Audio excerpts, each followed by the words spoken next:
देवादिदेव 1008 आदिम तीर्थंकर श्री आदिनाथ भगवान की जय। चैतन्य चमत्कारी श्री चंद्र प्रभु भगवान की जय। परम शांति विधायक श्री शांतिनाथ भगवान की जय। चिंतामणि श्री पार्श्वनाथ भगवान की जय। वर्तमान शासन नायक श्री महावीर भगवान की जय। 24 तीर्थंकर भगवंतों की जय। संत शिरोमणि 108 आचार्य गुरुवर श्री विद्यासागर जी महामुनिराज की जय। नवाचार्य श्री समय सागर जी महाराज की जय। गुणायतन प्रणेता शंकर समाधान प्रवर्तक भावना योगजनक तरुणाई के प्रखर वक्ता पूज्य मुनिवर श्री प्रमाण सागर जी महाराज की जय। पूज्य मुनिवर श्री संधान सागर जी महाराज की जय। समस्त मुनि संघ की जय। आइएगा बंधु, मध्य प्रदेश की राजधानी भोपाल स्थित आचार्य श्री विद्यासागर प्रबंध विज्ञान संस्थान तथा श्री विद्या प्रमाण गुरुकुलम परिसर से आप सभी लोग टीवी चैनल का सबसे लोकप्रिय कार्यक्रम शंका समाधान के सत्र को देख रहे हैं। आप सभी का हार्दिक स्वागत है।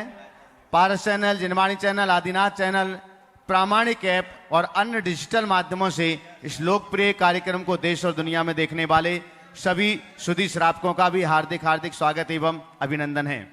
आइएगा बंधुओं, जैसे कि आप सभी के लिए विदित है, वर्ष 2025 का पूज्य मुनिवर श्री प्रमाण सागर जी महाराज सत्संग का चातुर्मास का सौभाग्य भोपाल नगर के सुधी श्रावकों के लिए प्राप्त हुआ है। और उसमें भी यह सौभाग्य जहां पर श्री विद्या प्रमाण गुरुकुलम की स्थापना हुई है, ऐसे अवधपुरी भेल क्षेत्र में इस दिव्य परिसर में महाराज श्री का मंगलमयी चातुर्मास संपन्न होगा। आप सभी को विदित है, कल आषाढ़ शुक्ला चतुर्दशी का पावन पुनीत मंगलमयी दिवस है, जब भारतवर्ष में जहां जहां भी संत विराजमान हैं, साधु साध्वियां विराजमान हैं, कल वे चतुर्दशी की पावन पुनीत भूमिका में अपने चातुर्मासिक स्थापना के मांगलिक क्रियाओं को भक्तियों के माध्यम से संपन्न करेंगे।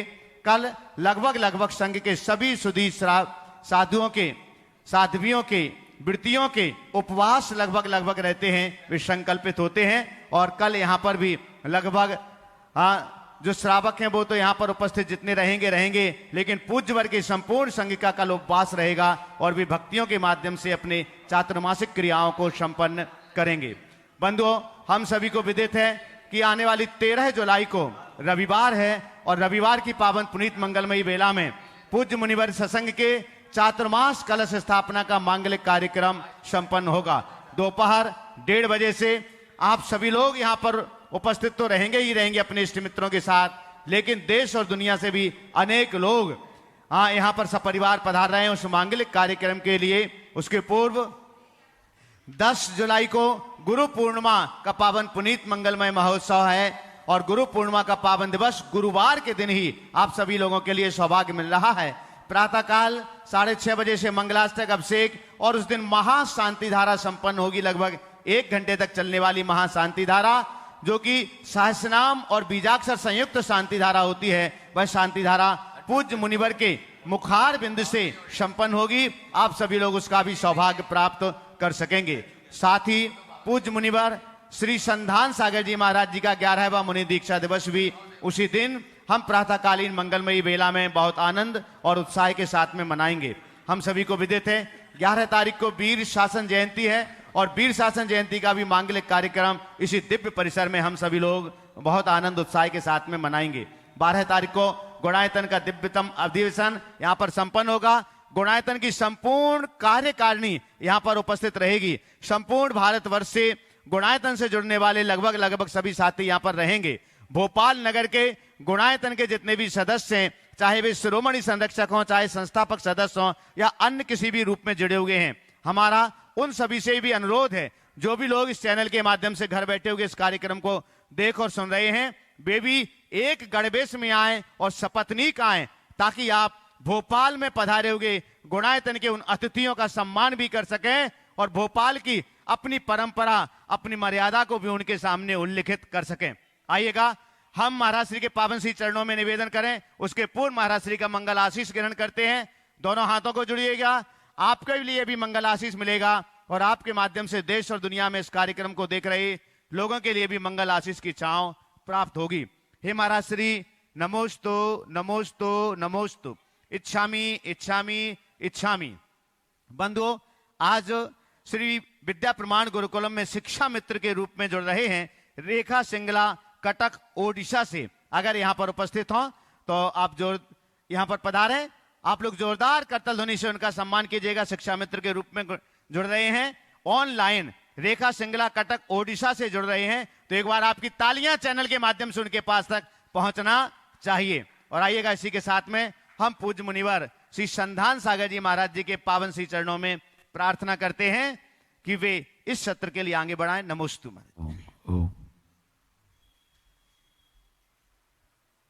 चलते हैं गुरु चरणों में। आज इस पावन धरा पर जहां गुरु के द्वारा एक नए इतिहास की रचना श्री विद्या प्रमाण गुरुकुलम के माध्यम से हुई, ऐसी वह पावन धरा जहां भव्य जिनालय और मनोरम दृश्य एक परिवेश में सभी बालक संस्कार युक्त शिक्षा को पाकर अपने आप को गौरवान्वित महसूस कर रहे हैं। आज प्रथम प्रश्न पूछ रहे हैं,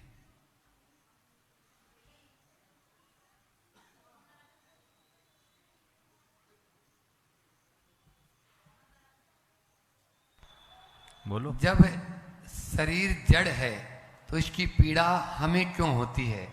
बड़नेरा से प्रमिला जी जैन।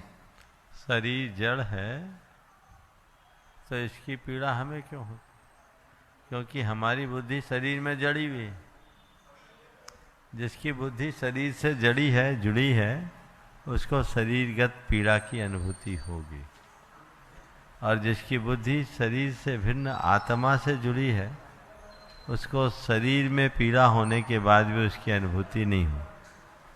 ये बात सत्य है कि शरीर जड़ है, पर यह जड़ शरीर का चेतन आत्मा के साथ संबद्ध है। संसारी आत्मा शरीरवान है, और शरीरवान है तो शरीर में घटने वाली हर घटना का संवेदन भी उसे होता है और उसी अनुरूप उसका जीवन बनता है। शुभम जी बड़कुल मलेशिया से पूछ रहे हैं, नकारात्मकता और सकारात्मकता के वाइब्रेशंस में क्या बेसिक डिफरेंस है? देखिए, नकारात्मकता और सकारात्मकता के वाइब्रेशंस की भिन्नता सबके अनुभव में। नकारात्मकता अर्थात मन में क्लेश, दुख, क्षोभ, पीड़ा, हताशा जैसे परिणाम। और सकारात्मकता की बात करते हैं, प्रसन्नता, आनंद, सुख, उमंग, उल्लास जैसे भाव। दोनों तरह के भाव हमारे मन में उभरते चलते रहते हैं, और इन दोनों प्रकार के भावों का वाइब्रेशन भी अलग अलग होता है। एक आदमी घोर हताशा से भरा हुआ हो और एक आदमी परम उल्लास से भरा हो, दोनों की स्थिति में कितना अंतर होता है। जब व्यक्ति हताश और निराश होता है, मुंह लटकाए बैठे रहते, और जब व्यक्ति के हृदय में उमंग और उल्लास जगती है, उसके अंदर अतिरिक्त शक्ति प्रकट हो जाती। तो ये उमंग, उल्लास सकारात्मक वाइब्रेशन उत्पन्न करते हैं, और हताशा, अवसाद, दुख, शोक ये नकारात्मक वाइब्रेशन प्रकट करते हैं। तो जिस तरह की भावधारा होगी, उस तरह के वाइब्रेशंस हमारे जीवन में अनुभव में आते हैं। इसलिए इसे समझने में मेरे ख्याल से कोई कठिनाई नहीं। बॉम्बे से जगदीप जी जैन नमोस्तु पूर्वक पूछ रहे हैं, हम लोग तो कई सब्जेक्ट पढ़ते हैं, जैसे कॉमर्स, मैथ्स, साइंस, उसमें भी परफेक्ट नहीं हो पाते, और आप एक भी सब्जेक्ट नहीं पढ़ते तब भी सारे सब्जेक्ट का नॉलेज कैसे रखते हैं? कृपया शंका का समाधान करें। देखिए, सबसे पहली बात तो ये है कि मैं पढ़ता ही नहीं। पढ़ने से ज्ञान होता है या अधूरी बात? चीज़ों को समझने से ज्ञान बढ़ता है, ये पूरी बात है। पढ़ना बहुत बड़ी बात नहीं है, समझने में गहराई। जो पढ़ते हैं वो केवल पढ़ते रह जाते हैं, जो समझते हैं वो उन्हें आत्मसात कर लेते हैं। तो मैं पढ़ता नहीं हूँ, मैं समझता हूँ, और ये समझ हमारे अंदर की समझ को गहरी बनाती है। इसलिए मैं भी आप लोगों से कहना चाहूँगा, पढ़िए, पर केवल पढ़िए मत, समझिए। पढ़कर समझिए और समझकर पढ़िए। ये दोनों चीज़ें जीवन में जुड़ जाएगी तो आप भी अपने आप को हर पल अपडेट रख सकोगे और अपने जीवन को बेहतर बनाने में समर्थ हो सको। शेफाली जी जैन जयपुर से पूछ रही हैं, गुरुवर नमोस्तु, परम पूज्य आचार्य भटवन ने एक बार कहा था और आपके भी मुझसे सुना कि अनर्थ दंड कभी ना करें, तो मुझे अनर्थ दंड की परिभाषा बताने की कृपा करें। बहुत अच्छा सामयिक सवाल। जैन शास्त्रों में एक शब्द आता अनर्थ दंड, और इससे बचने की प्रेरणा दी गई। अनर्थ और दंड। अनर्थ का अर्थ होता है जो प्रयोजन रहित हो, जिसका कोई अर्थ न हो, यानी प्रयोजन न हो, उसका नाम है अनर्थ। और ऐसे कार्यों को करना एक प्रकार का दंड यानी पाप या अपराध है। तो इसलिए अनर्थ दंड का परित्याग एक व्रत है जैन साधना में। इसे सामान्य शब्दों में कहूं तो बिना मतलब कोई भी काम करना अनर्थ दंड है। जो भी काम करो उतना ही करो जितना प्रयोजन है। प्रयोजन को भुलाकर फालतू काम करना अनर्थ दंड है। शास्त्रों में अनर्थ दंड की अलग अलग व्याख्याएं की गई है, पर मैं बड़ी सरलतम व्याख्या आप सबसे करना चाहता हूं। अनर्थ दंड यानी फालतू काम। क्या हुआ? फालतू काम करना अनर्थ दंड है, फालतू बात करना अनर्थ दंड है, फालतू खर्च करना अनर्थ दंड है। फालतू काम से बचो, फालतू बातों से बचो, फालतू खर्चों से बचो और फालतू पाप से बचो। इनसे बचने का प्रयत्न करें। जिसका कोई मतलब नहीं वो काम क्यों कर रहे हो? जिसका कोई सार नहीं वो बातें क्यों बोल रहे हो? जिससे कोई लाभ नहीं वो खर्चा क्यों कर रहे हो? और जिसका कोई सार नहीं वो पाप क्यों कर रहे हो? इतना विचार कर लो, अनर्थ दंड से बच जाएंगे और जीवन को आगे बढ़ा पाएंगे। सचिन जी जोशी पटना से पूछ रहे हैं, महाराज श्री सकारात्मक होने का मापदंड क्या है या कितना है? जब हम किसी का इंतजार करते हैं तो सकारात्मक होकर सोचते हैं, परंतु वो व्यक्ति टाइम पर नहीं आता है तो हमारी सोच नकारात्मकता में बदलने लगती है कि कहीं कोई दुर्घटना या अनहोनी तो नहीं हो गई इत्यादि। मन में गलत विचार आने लगते हैं। तो हमें ऐसा क्या करना चाहिए जिससे नकारात्मकता नहीं आए? देखिए, यदि आप सच में सकारात्मक हैं तो इस तरह के भाव आएंगे ही नहीं। और यदि ऐसे भाव आ रहे हैं तो इसका मतलब अभी आप सकारात्मकता की केवल बातें कर रहे हो, सकारात्मकता को आत्मसात नहीं कर पाए। सकारात्मकता को आत्मसात करिए, आत्मसात करना चाहते हैं तो थोड़ा गहराई से आपको उतरना होगा, चीज़ों को समझना होगा, तब आगे बढ़ेंगे। हर पल अपने मन में ये विचार और भाव जगाइए कि मुझे सकारात्मक रहना है, मुझे सकारात्मक रहना है। ये भाव मन में प्रगाढ़ता से जुड़ना चाहिए। यदि ऐसे भाव जुड़ जाएंगे तो अपने आप ठीक होगा।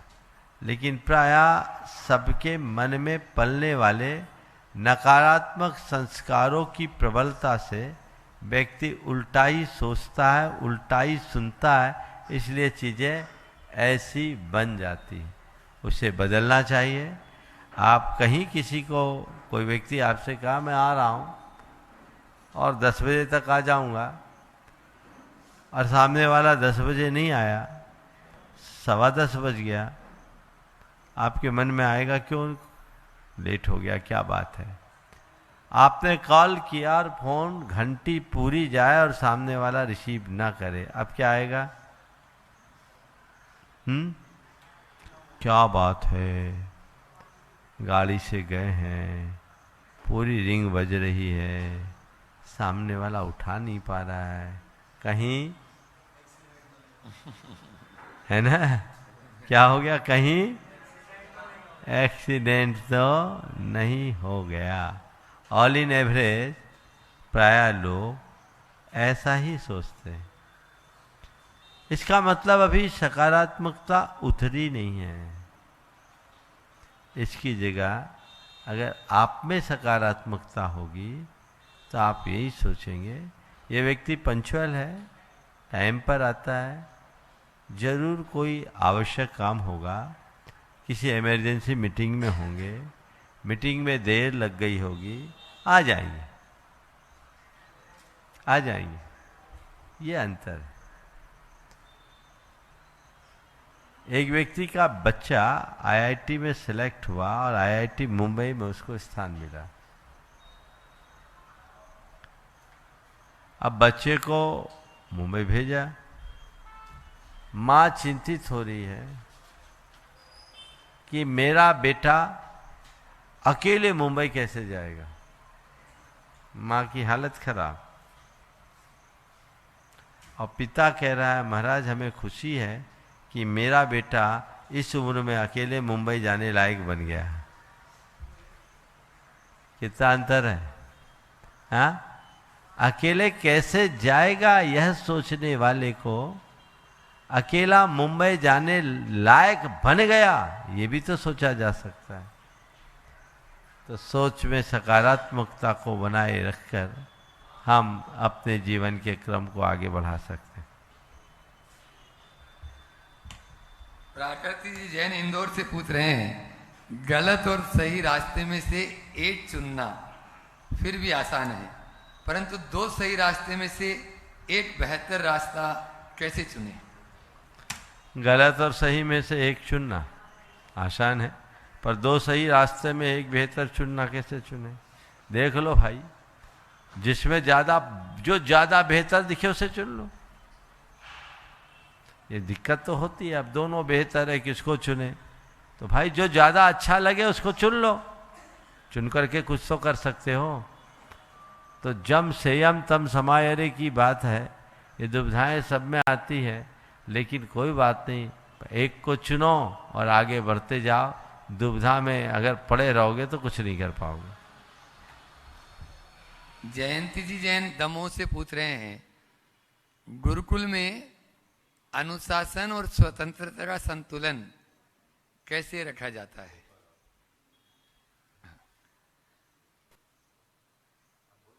गुरु बड़े निराले होते हैं, उनकी कृपा भी खूब बरसती है, और जिस पर बरसती होती है बोले वे अपने आप में बहुत पुण्यशाली होते हैं। प्रश्न कर रहे हैं जयंती जी जैन दमोह से, गुरुकुल में अनुशासन और स्वतंत्रता का संतुलन कैसे रखा जाता है?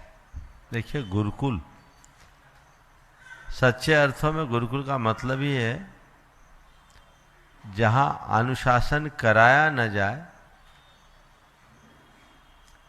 अनुशासन जगाया जाए। किसी व्यक्ति को बार बार निर्देशित करके कुछ काम कराना, दूसरे शब्दों में कहूं डंडा मारकर रास्ते पे लाना, ये थोपा हुआ अनुशासन है। लेकिन उसी व्यक्ति को समय की उपयोगिता, ध्येय की या लक्ष्य की महत्ता, औचित्य का बोध, इन सब गुणों का बोध कराकर अनुशासन का पाठ पढ़ाया जाए तो व्यक्ति स्वयं अनुशासनमय हो जाता है।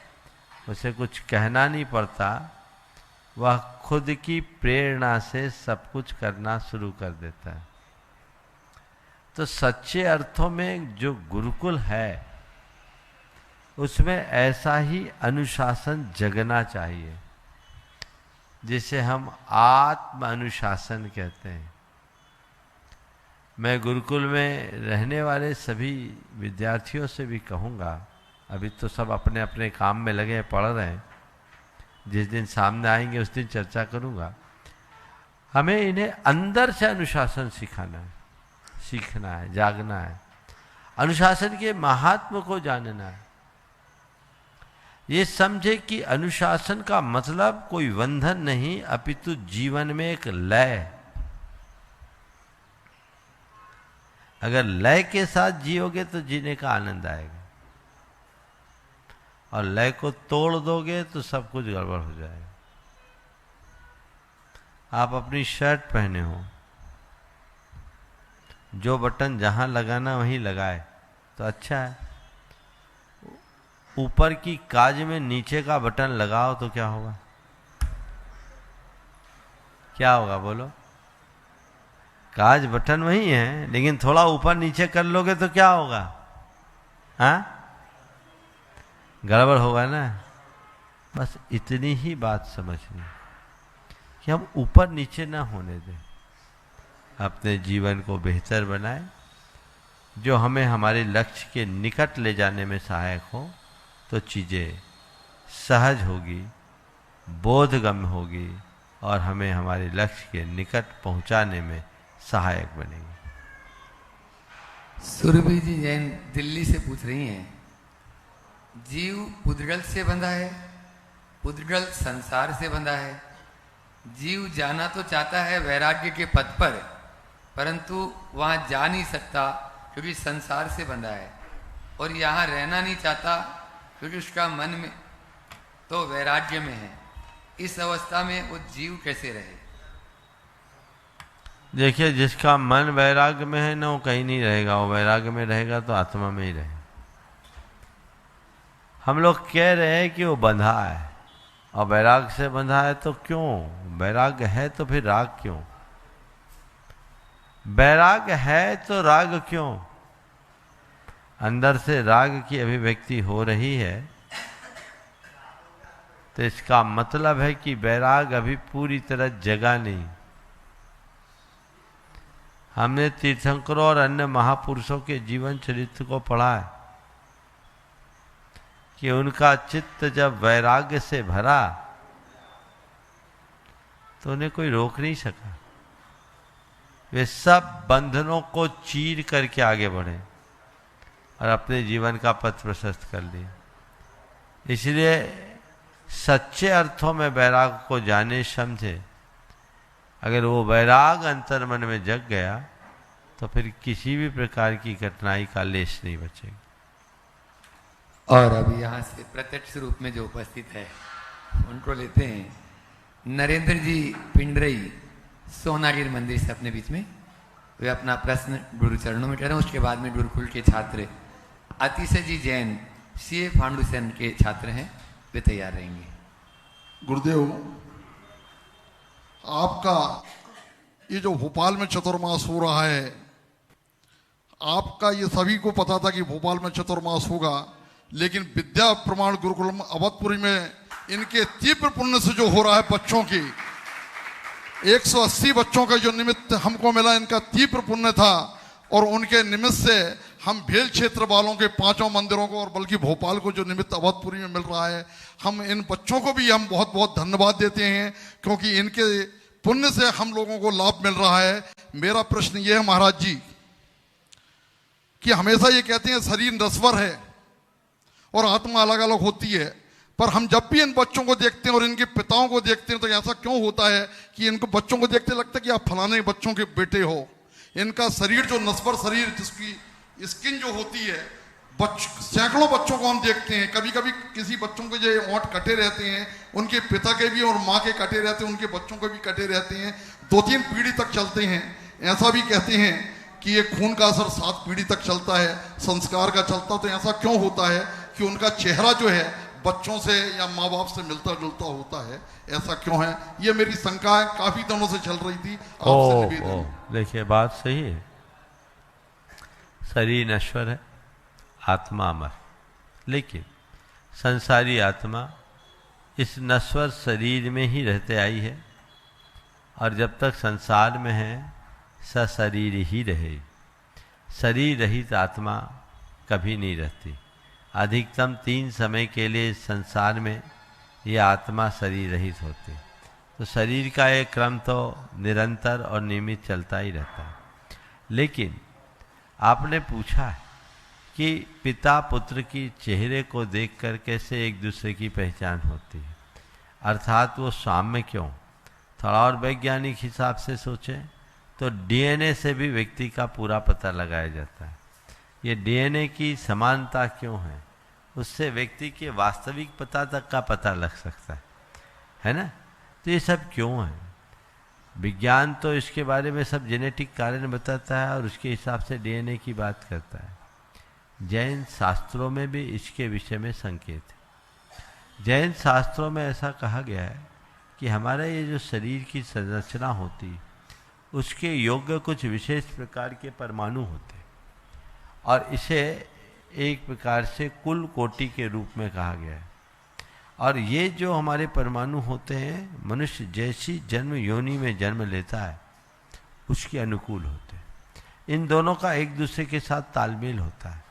ये सांकेतिक कथन है। तो उसके आधार पर हम ये बात कह सकते हैं कि व्यक्ति जहाँ जन्मा है उसका असर उस पर होगा। जिसके पेट से जन्मा, जिनके निमित्त से जन्मा, जिन माँ बाप ने संतान को जन्म दिया, उसके शरीर का निर्माण उनके निमित्त से हुआ है। तो उनके शरीर में वैसे परमाणुओं की बहुलता होगी, और जिसके शरीर में जैसे परमाणु की बहुलता होगी, उसका रंग रूप, उसकी कद काठी वैसा होगा, और आगे गहराई में करे उसका डीएनए वैसा होगा। ये हमारे शास्त्रों से मेल खाता है।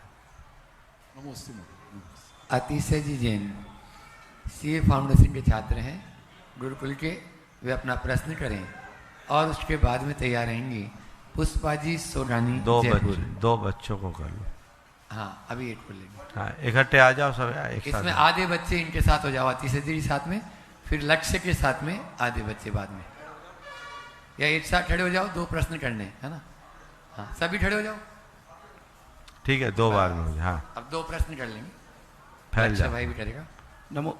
ये सब सीए फाउंडेशन के कि 11वीं के भी है? 11th के भी। हाँ, 11th वाले बैठ जाओ, सीए फाउंडेशन वाला अलग लेना। हाँ, बोलो। दो मुनि राजों के चरणों में नमोस्तु नमोस्तु नमोस्तु, चुलक जी के चरणों में इच्छामी। महर्षि, मेरा ये प्रश्न है कि कहते हैं कि मनुष्य को कितनी भी सुख सुविधाएं दे दे, पर जब तक उसमें आत्मसंतुष्टि नहीं आती तो वह खुश नहीं रह सकता। अतः मेरा प्रश्न ये है कि प्राप्त को पर्याप्त मानकर अपने मन में आत्मसंतुष्टि कैसे उत्पन्न करें? नमोस्तु महर्षि। बहुत अच्छा सवाल है। मनुष्य के मन में कितनी भी सुख सुविधा हो, जब तक संतुष्टि नहीं तब तक सुख नहीं। ये अनुभूत सत्य है। आपने पूछा प्राप्त को पर्याप्त मानकर हम अपने जीवन में संतुष्टि कैसे लाएं। इस सवाल का दूसरा पहलू ये भी हो सकता है कि प्राप्त को पर्याप्त मानकर हम बैठ जाएंगे तो हमारी ग्रोथ क्या होगी, है ना? शायद तुम पूछना यही चाह रहे हो। प्राप्त को पर्याप्त माने बिना संतुष्टि नहीं है, यथार्थ है। और जो तुम्हारी शंका है कि प्राप्त को पर्याप्त मानने से फिर हमारी प्रगति कैसे होगी, सुनो। प्राप्त को पर्याप्त मानने का मतलब समझो। प्राप्त को पर्याप्त मान करके चलने का अर्थ ये नहीं कि निठल्ले होकर बैठे रहो। प्राप्त को पर्याप्त मानने का अर्थ है कि जो तुमने मेहनत की और मेहनत करने के बाद जो फल मिला, उस फल को पर्याप्त मानो। आगे बढ़ने का प्रयत्न करो, और प्रयत्न करने के उपरांत भी अगर मनोनुकूल परिणाम न मिले तो उसको पर्याप्त मानो।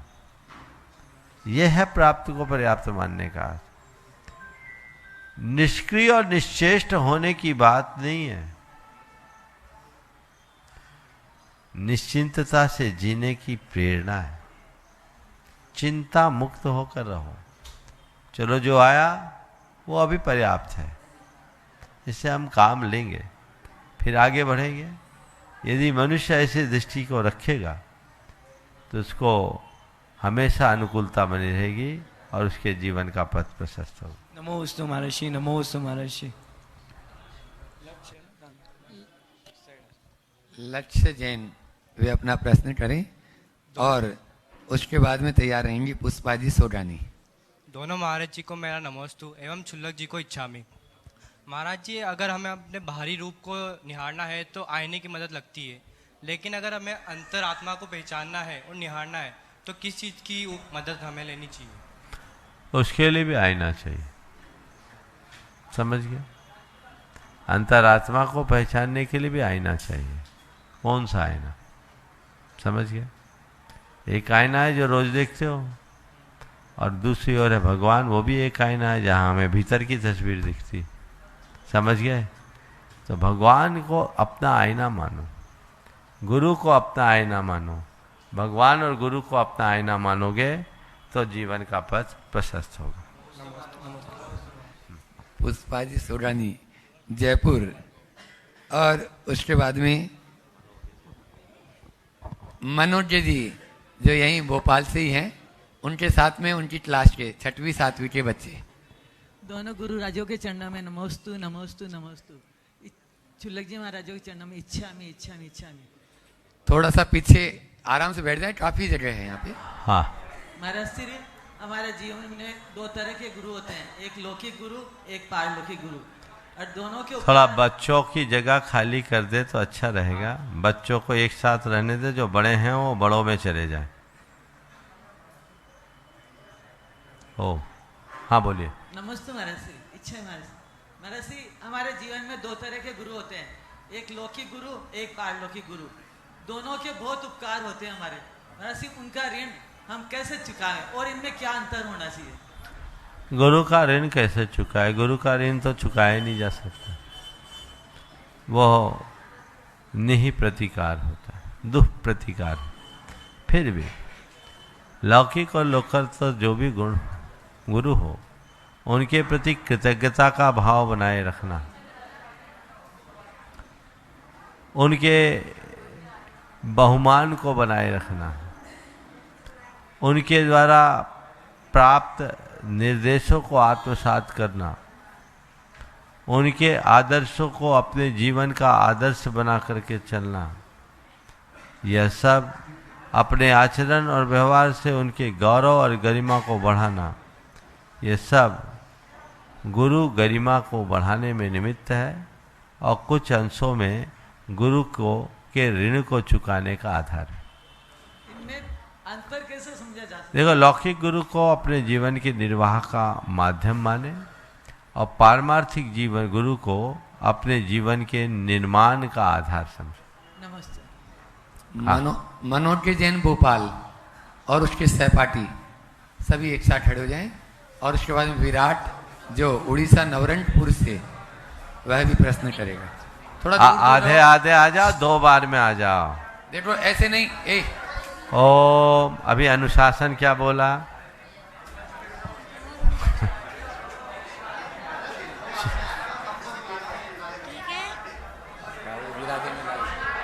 ओम ओम। हाँ, प्रश्न करो अपना। मनोज जी प्रश्न करो। नमोस्तु महर्षि।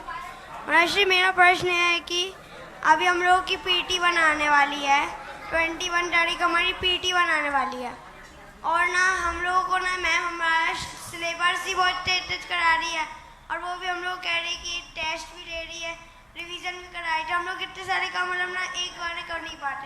हम लोग आपने एक बार टाइम टेबल बता दें। ओम। ठीक से बोलो। हाँ, फिर से बोलो। हम लोग का ही पीटी बनाने वाली है हाँ 21 जुलाई को, तो मैम है अभी हम लोग को अप्रैल का भी लिखवा रही है, और वो PT1 के लिए बहुत सारे चैप्टर्स भी आ रहे हैं तो उनको याद भी करना है, और फिर हम बहुत सारा होमवर्क भी दे देती है, तो हम लोग मतलब टाइम टेबल बताए जिससे हम लोग सब एक साथ कर सकें। बहुत सुंदर। देखो थोड़ा सा एक बार सब बच्चे बैठ जाओ, तो जिसका सवाल है उसको छोड़ के, है ना? हाँ, तुम सबका चेहरा तुम्हारे घर वालों को कैमरामैन दिखा देगा, परेशान मत हो। अपने अपनी जगह में रहो, केवल जिनका सवाल है वो खड़े रहेंगे, धक्का मुक्की करना ठीक नहीं, है ना? हाँ, सबको दिखा दो कि बच्चा सलामत है, घर वाले जान जाए, है ना? अब इस बच्चे के सवाल का उत्तर मैं दे रहा हूँ। बहुत अच्छा सवाल है। देखो बच्चों, आप लोगों को अभी शुरुआत में थोड़ी सी मेहनत करने की ज़रूरत है। क्यों? क्योंकि आप लोगों का एडमिशन लेट हुआ है, अप्रैल की पढ़ाई आपकी पीछे हो गई, तो आपको रिकवर तो करना होगा ना। तो जो पीछे चलेगा उसको बराबरी में आने के लिए अपनी दौड़ तेज करनी पड़ेगी कि नहीं? सुस्त चाल चलोगे तो पीछे ही रहोगे ना। तो पहले ये बताओ, पीछे रहना चाहते हो कि आगे बढ़ना चाहते हो? तो आगे बढ़ना चाहते हो तो फिर हमने क्या करना है? थोड़े दिन के लिए थोड़ा सा खेलने में कटौती कर लो। 21 तारीख की तक तो बात है, अच्छे से मेहनत कर लो, है ना? और अच्छे से मेहनत करके उत्साहपूर्वक अपना काम करो। कोई ज़रूरी नहीं है कि हमें महाराज नहीं मिल रहे तो भी कोई दिक्कत नहीं, आशीर्वाद तो मिल रहा है ना। तो अभी कोई ज़रूरत नहीं कि आप लोग शंका समाधान में भी आओ, बस एक बार दर्शन करने आ गए, लाभ ले लिए।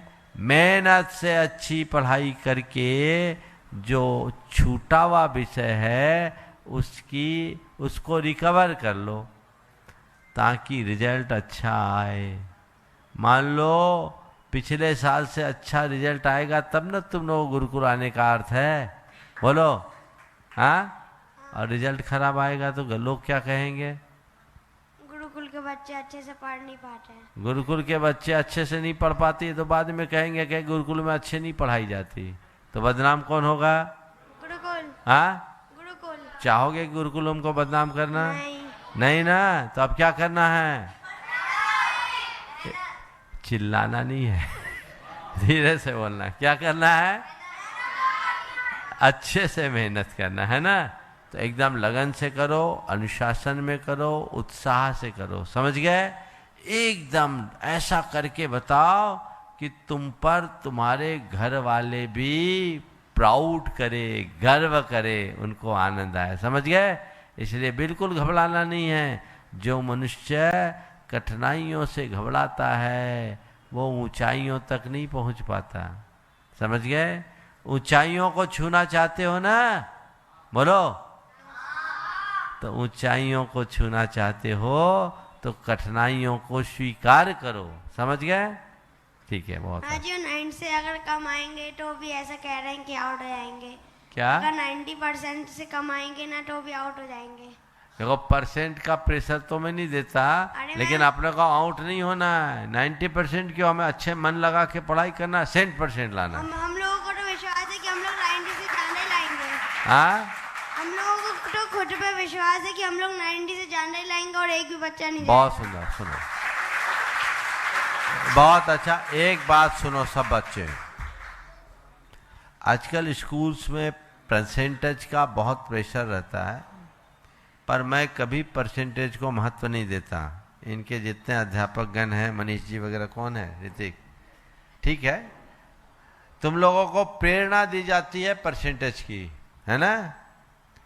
मैं नहीं कहता कि खूब परसेंटेज लाओ, परसेंटेज कम भी आएगी तो अगले साल वही क्लास में जाओगे, समझ गए।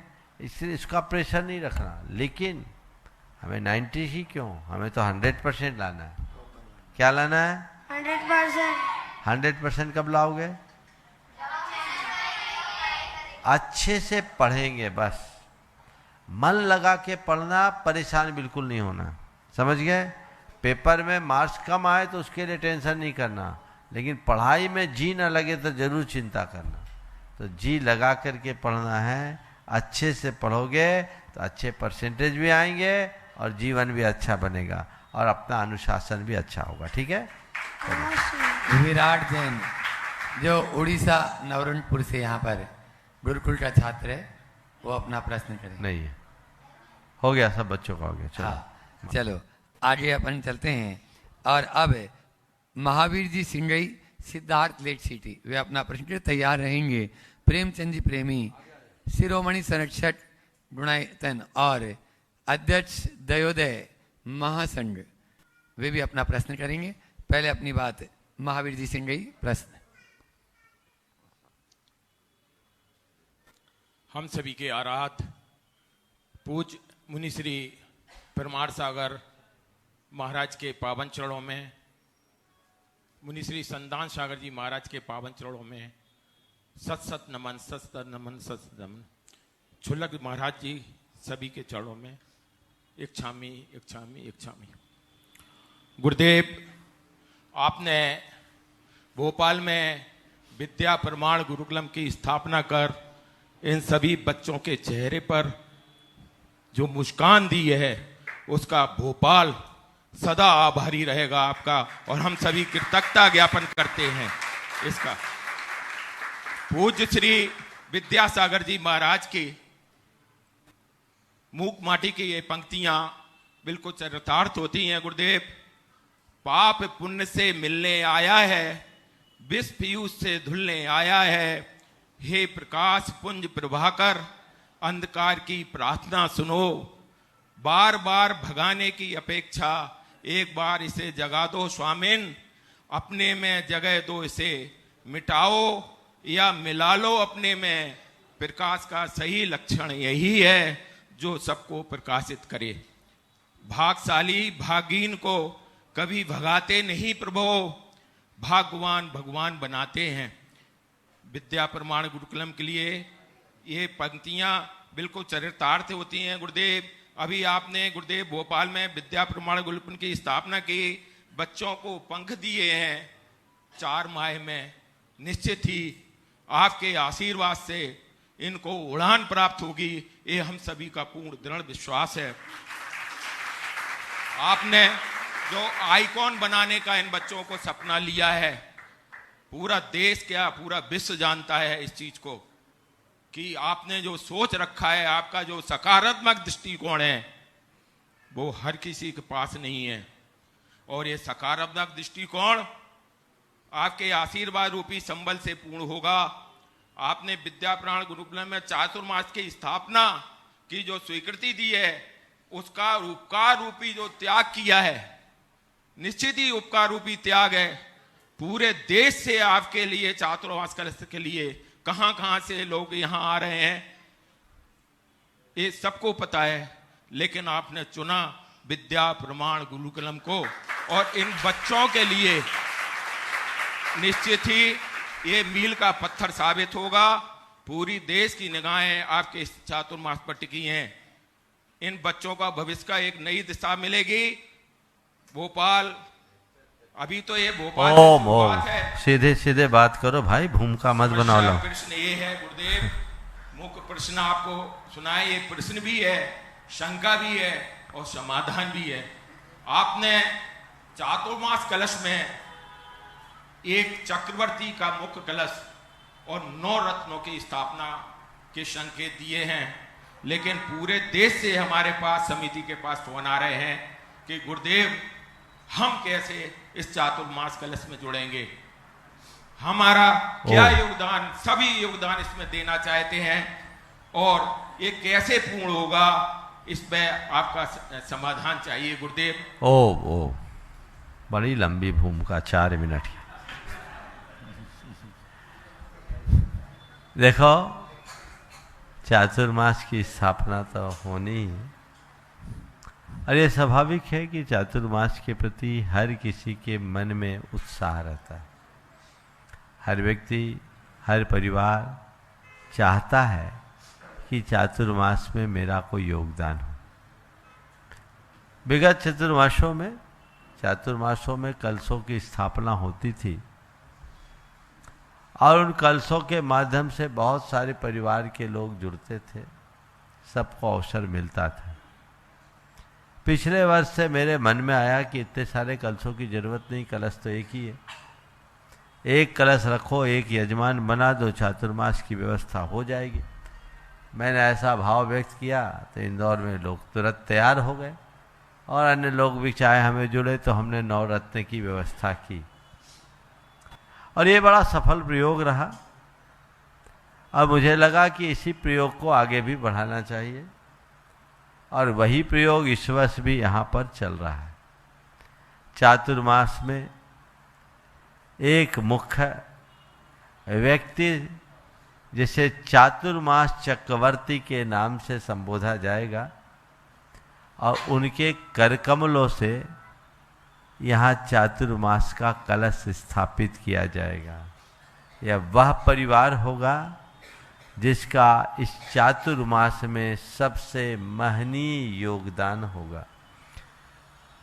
और इनके साथ 8 लोगों को हमने इस बार सोचा कि उनको भी सम्मिलित करें। पिछले बार भी नवरत्न थे, इन 8 को हमने अष्टमंगल द्रव्य से जोड़ने का सोचा कि मांगलिक कार्यों में अष्टमंगल का बड़ा महत्व है। सब जगह अष्टमंगल होता है और कलश और अष्टमंगल को आप अपने घर, प्रतिष्ठान कहीं भी रख सकते हैं।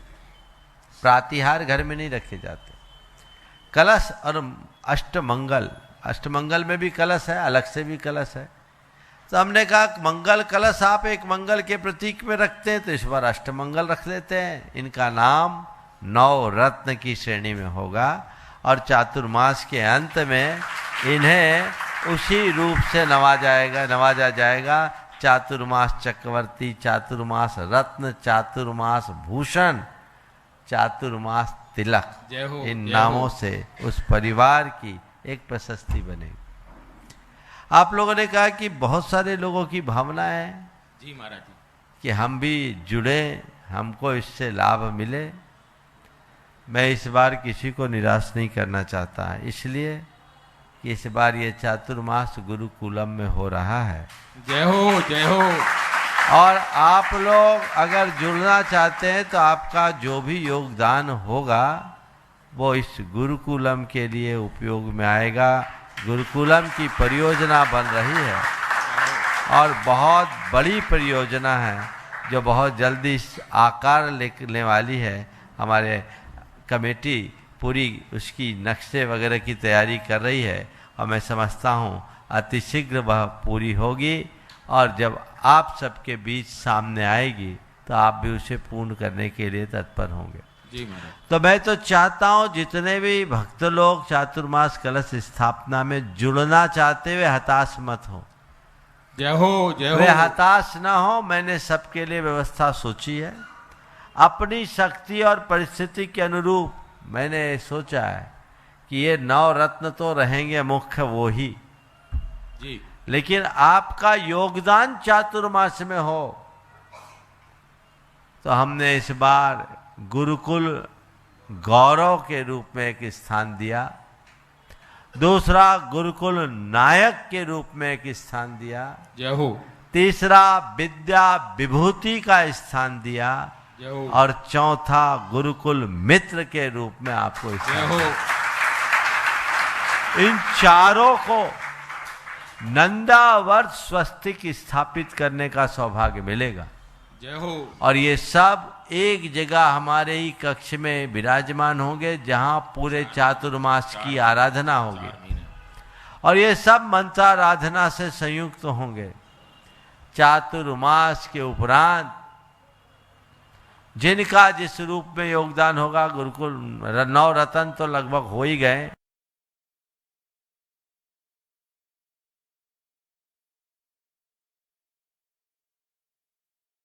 और जो नीचे अपना योगदान देना चाहते हैं चातुर्मास में, किनको जुड़ना है बोलिए, मैं एक को वंचित नहीं रखूंगा। अब हम बोलियां तो लगती नहीं है, अब आपको बोलना है। क्या बोलना आप तय करें, किस रूप में आपको जुड़ना आप तय करें। हाँ, भाव रखो कि मेरा किसी न किसी रूप में योगदान जरूर लगे। ये चातुर्मास एक निमित्त है, तुम्हारा ये द्रव्य औदार्य एक साथ इन गुरुकुल के निर्माण, इन 9 निहालों के भविष्य के निर्माण में भी कारण बनेगा। दोहरा लाभ आपको प्राप्त होगा। तो आप जिस रूप में जुड़ना चाहते हैं, मैं पूरे देश के लोगों से कहूँगा, आने वाले 13 तारीख तक आज से ही जो नाम अपना देना चाहें, बहुत नाम तो आ चुके हैं, यहाँ नाम ऑनलाइन आप प्रेषित कर सकते हैं। आज आए तो आज भी, अभी भैया जी उसका डिटेल आप सबको बताएंगे, और आज ना आए तो आगे पीछे आप दे करके काम कर सकते हैं। हाँ,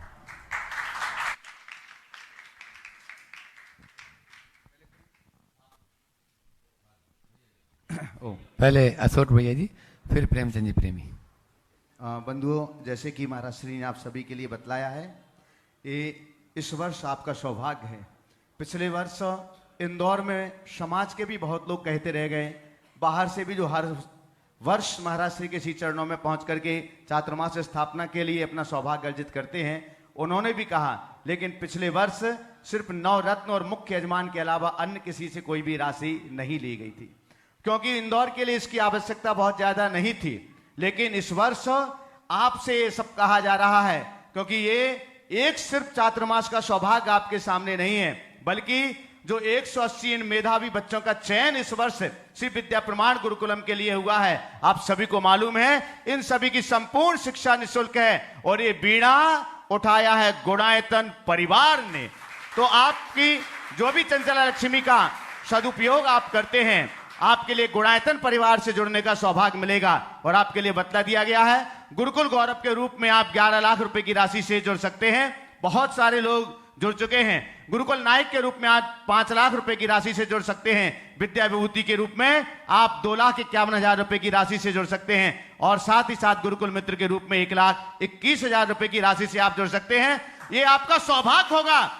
चातुर्मास के दौरान आप जो भी अष्टमंगल द्रव्य या नंद्यावर्त स्थापित करेंगे, वो महाराज श्री जिस कक्ष में 3 बार सामायिक करते हैं, स्वाध्याय करते हैं, पाठ करते हैं, जाप करते हैं, उनकी जो दिव्य ऊर्जा है, उस ऊर्जा से आपके अष्टमंगल द्रव्य और नंद्यावर्त ऊर्जावान बनेंगे, और चातुर्मास निष्ठापन के बाद आप उन्हें अपने घर पर लेकर के जा सकेंगे।